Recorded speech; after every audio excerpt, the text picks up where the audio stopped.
ಇದು ನೆಕ್ಸ್ಟ್ 11.24.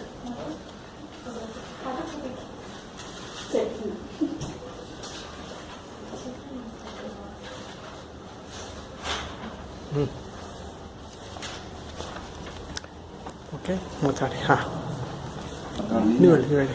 ನಮಸ್ಕಾರ, ನಮ್ಮ ಹೆಸರು ಸಾಗರ್ ಅಂತ. ಇವ್ರು ನಮ್ಮ ತಂದೆ ಮಲ್ಲಣ್ಣ ಅಂತ. ಇವ್ರಿಗಿದೆ ಕಿಡ್ನಿ ಪ್ರಾಬ್ಲಮ್ ಆಗಿದ್ದಕ್ಕೆ ನಾವು ಡಯಾಲಿಸಿಸ್ ಮೇಲೆ ಇದ್ರಿ. ಆಮೇಲೆ ನಮಗೆ ಮಿರಾಕಲ್ ಡ್ರಿಂಕ್ಸ್ ಅನ್ನೋ ಒಂದು ಐಡಿಯಾ ಸಿಕ್ತು. ಸೊ ಇಲ್ಲಿ ಬಂದು ಆಲ್ಮೋಸ್ಟ್ ಒಂದು 2 months ಗ್ಯಾಪಲ್ಲಿ ನಮಗೆ 25.5 ಇರೋ ಕ್ರಿಯೇಟಿನ್ ಲೆವೆಲ್ 11.5 ಬಂದಿದೆ. ಸೊ ಒಳ್ಳೆ ಡೆವಲಪ್ಮೆಂಟ್ ಇದೆ. ಎಷ್ಟು ದಿನ ಆಯಿತು? ನಾವು ಆಲ್ಮೋಸ್ಟ್ ಬಂದು 1.5 months ಆತ ಬಂತು ಸರ್. ಏನೇನು ಮೆಡಿಸಿನ್ ತಗೊಂಡ್ರಿ ನಮ್ಮಿಂದ? ಇಲ್ಲಿಂದ ಇದು S3 S4 ಸೀರೀಸ್ ಎಲ್ಲ ಕೊಟ್ಟಿದ್ದಾರೆ. ಸೊ ಗ್ಯಾಸ್ಟ್ರೋ ಅದೆಲ್ಲ ಯೂಸ್ ಮಾಡ್ತಾ ಇದ್ದೀವಿ. ಸೊ ಹೇಳಿರೋದು ಡೈಟಿಂಗ್ ಚಾರ್ಟ್ ಯೂಸ್ ಮಾಡ್ತಾ ಇರೋದಕ್ಕೆ ಒಳ್ಳೆ ರಿಸಲ್ಟ್ ಇದೆ. ಅಲ್ಲ, ಮೊದಲು ಎಷ್ಟು ಕ್ರಿಯೇಟಿನ್ ಲೆವೆಲ್ ಇತ್ತು? 25.5 ಇತ್ತು. 25.5 ಇತ್ತು.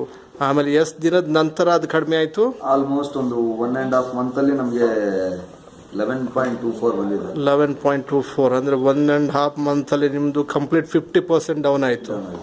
ಅಂದರೆ ನಿಮ್ಗೆ ಏನು ಅನ್ನುತ್ತೆ ಈಗ? ಮೂತ್ರ ಎಲ್ಲ ಸರಿಯಾಗುತ್ತೆ ನಿಮಗೆ? ಎಲ್ಲ ನಾರ್ಮಲ್ ಇದೆ. ಎಲ್ಲ ನಾರ್ಮಲ್ ಉಂಟು. ಪೊಟ್ಯಾಶ್, ಯೂರಿಕ್ ಆ್ಯಸಿಡ್ ಎಲ್ಲ ನಾರ್ಮಲ್ ಉಂಟು. ರಿಪೋರ್ಟ್ ನೀವು ತೋರಿಸಿದ್ರಿ ಇಲ್ಲಿ, ಅದೊಂದು ಪ್ರೂಫು.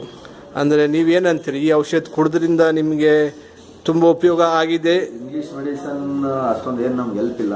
ನಮಗೆ ಆಯುರ್ವೇದಿಕ್ ಅಲ್ಲಿ ಅದು ಮಿರಾಕಲ್ ಡ್ರಿಂಕ್ಸ್ ಅಲ್ಲಿ ಒಳ್ಳೆ ಹೆಲ್ಪ್ ಆಗುತ್ತೆ, ಒಳ್ಳೆ ಡೆವಲಪ್ಮೆಂಟ್.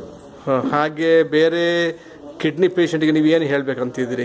ಸೊ ಇದನ್ನ ಟ್ರೈ ಮಾಡಿ. ಇದು ಯೂಸ್ ಮಾಡೋದ್ರಿಂದ ತುಂಬಾ ಹೆಲ್ಪ್ ಆಗುತ್ತೆ. ನಮ್ದು ಆಲ್ಮೋಸ್ಟ್ 1.5 month ಅಲ್ಲಿ ಒಳ್ಳೆ ರಿಸಲ್ಟ್ ಬಂದಿದೆ. ಯೂಸ್ ಮಾಡೋದ್ರಿಂದ ಇನ್ನು ಮುಂದೆನೂ ಕೂಡ ನಿಮ್ಗೆ ಒಳ್ಳೆ ಇದಿರುತ್ತೆ. ನೀವು ಇಂಗ್ಲಿಷ್ ಮೆಡಿಸನ್ ಟ್ರೈ ಮಾಡೋಕ್ಕಿಂತ ಮಿರಾಕಲ್ ಡ್ರಿಂಕ್ಸ್ ಟ್ರೈ ಮಾಡಿದ್ರೆ ಒಳ್ಳೆಯದು.